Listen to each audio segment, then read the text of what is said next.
Hi guys, whatever is up, welcome back to my channel. So the dark side of K-pop is back. And now I'm just going to say that I can't say this word, the A word, mainly because of the YouTube. And just remember to be respectful in the comments because this is a really serious topic. So don't forget to like and to subscribe to my channel. Let's just get into it.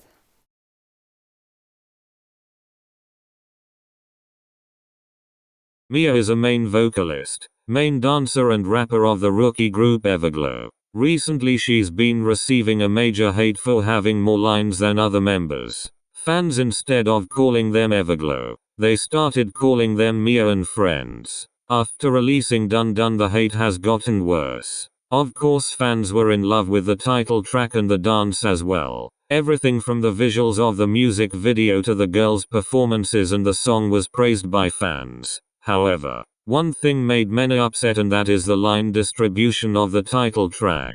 Everglow's agency has garnered a reputation already for focusing a lot on one member, Mia. That is not her fault, but fans would like the agency to focus more on other members as well. Many left comments on the official video of the title track asking Everglow's agency to give other members more lines in the next comeback. Some also pointed out how it's unfair for one member to sing most of the lines. Like I said before, this is completely not her fault that she's getting more lines and screen time than others. She has nothing to say about it. The fault is on her company and producers. However, some fans are speculating that she's getting more lines because Yeena might join them later and get the lines Mia is singing. It sees Lia keeps on receiving hate even after last year's tragic loss of the two angels. Korean netizens are calling her out for being lazy, ugly and talentless. Not really long time ago ITZY came back with their newest song Wannabe, and after their first idol radio show Lia received a major hate for, like netizens said, not even trying to dance. Lia's dancing made headlines again. Many netizens commented on how lazy she was again with her movements. Fans are split. Some think she's doing her best while others think she's not trying hard enough. After watching the video, you can see her moves are less energetic than the other members, but that's not a bad thing. Even right after her debut, netizens were quick to call her talentless and lazy. During KCON 2019 in Thailand, ITZY participated in relay dance video for Dalla Dalla. Netizens were quick to criticize group member Lia as they felt that her dance moves were, as they described, lazy and less energetic than the rest of the members. They even stated that they felt she wasn't really putting much effort into her performances. According to netizens,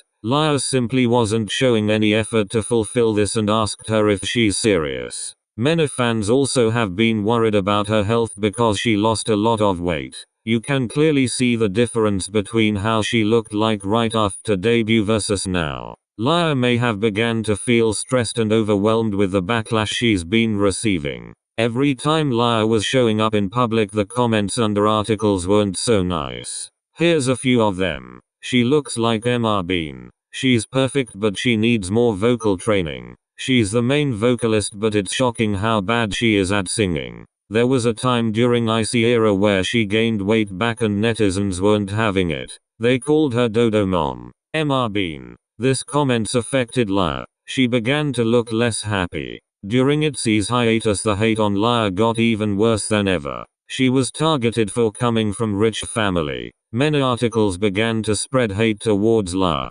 People under the article left comments such as, "She's not pretty. She doesn't have any skills. She can't sing." Even after her weight loss, netizens called her a camel, Dodemum, alpaca. After the recording of the show on the 10th of December, 2019, a fan uploaded a video that shows Sparklyeon tugging at the shirt of her co-worker, Choi Young-soo, to seemingly ask him a question or stop him from leaving the set. Young-soo then is seen swinging around aggressively and allegedly punching Sparklyeon on her left arm. The action of the alleged punch is covered as another co-worker walks past the fan's recording. However, you can hear the impact in the audio of the video. After the alleged punch, Young-soo walks away angrily and Sparklyeon is seen in shock but then quickly smiles as he walks away. Fans are upset at the video not only because of the alleged itself, but because Chaeyeon was only 15 years old. However, some netizens believe it may have been a joke or play acting by both parties. Regardless, fans are demanding an explanation and statement from the show and from Young-soo. Since the original clip has grabbed the attention of more and more netizens, some have uploaded an extended version of the previous clip that shows Chaeyeon after the incident. In the extended clip, it shows Chaeyeon laughing after the alleged punch while touching her left arm. But then as soon as the coworker can no longer be seen, she drops the smile and crossed her arms while she stands alone seemingly uncomfortable. Fans have also taken to using the hashtag #RespectChaeyeon on SNS to defend the 15-year-old idol. However, nothing has been confirmed so far on any front as to what this interaction was, or if it is as serious as the video makes it seem. However, he appealed to the public in an interview, claiming that he didn't do anything bad to Chaeyeon, he didn't deserve to be fired, and that he didn't get a chance to clear his name. The interview, however, continued to only further upset Korean netizens. Here's what he had to say. "How did it come so far? I can't believe this. I feel this is unfair. As soon as the petitions began getting signed and the official complaints filed at the broadcasting station, I was let go. I was supposed to shoot today, but as I was getting ready to go on set, I was notified of my termination. I said goodbye and left. Bonnie Hanny staff members were crying too. What have they got to say to me? I don't even have anything to say, but I should have been given a chance to explain on the program, or at least through the Bonnie Hanny live broadcast. Even if I didn't do anything wrong, I should have been able to say sorry for creating a situation that could have been misunderstood. I should have been given a chance to apologize and promise to reflect on my actions.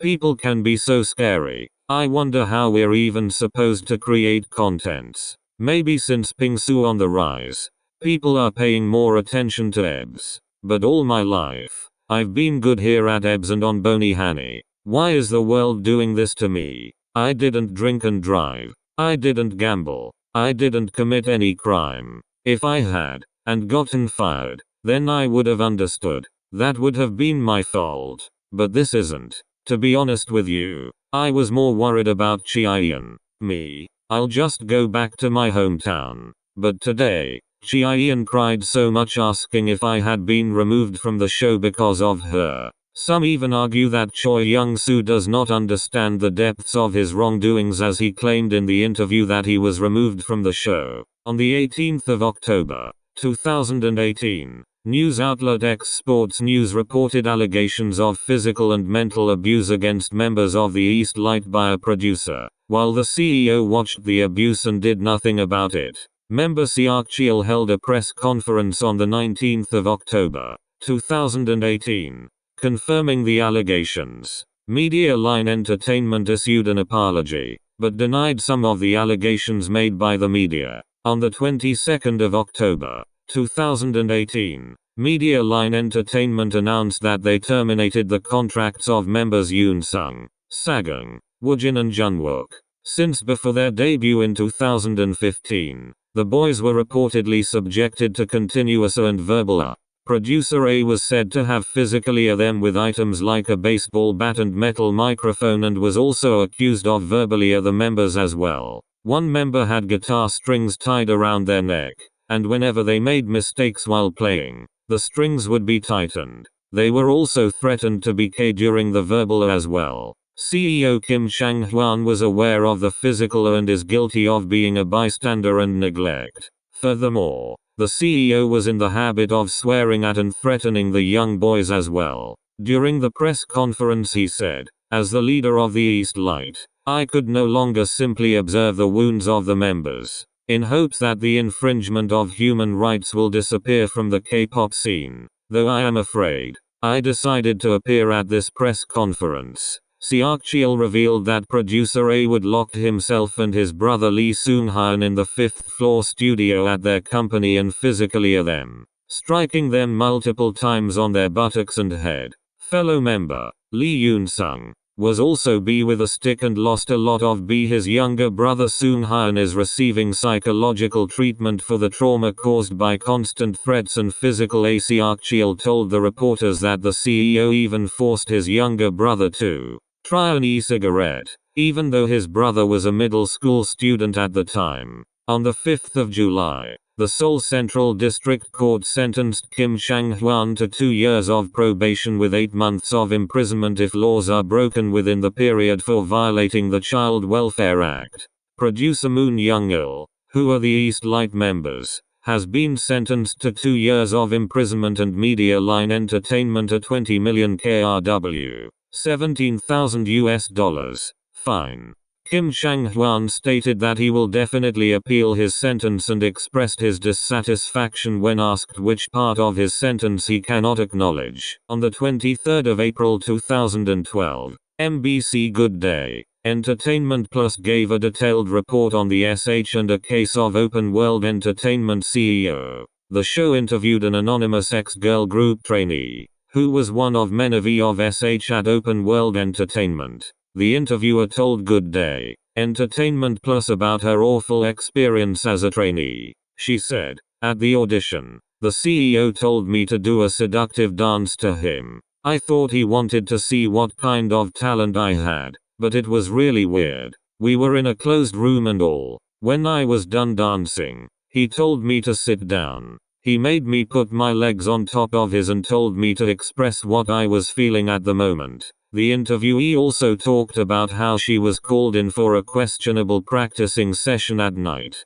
She told, "It was around 9 p.m. when the CEO called me in. All the lights were off at the office except in the CEO's room. I went in there and saw him and another guy who claims to be a really famous agent. I think the agent told me to take my clothes off. When I refused to do so," he said, "so many girls throw themselves at me. You are kicking away good fortune here. I reacted calmly and he called some other agency where my friend was training at. He told the person on the other side, 'This girl has no talent. There are so many girls who are willing to throw themselves at me naked.' She said she could not deal with such SH no more, so she left the room in tears. However, the nightmare was not over. She said, 'I got out of the room and was waiting for the elevator. Then the CEO came up to me and started touching me, and groped my butt, saying, "You think you can be a singer like this?" This anonymous interviewee added that she gave up on her dreams of becoming a singer because of this incident.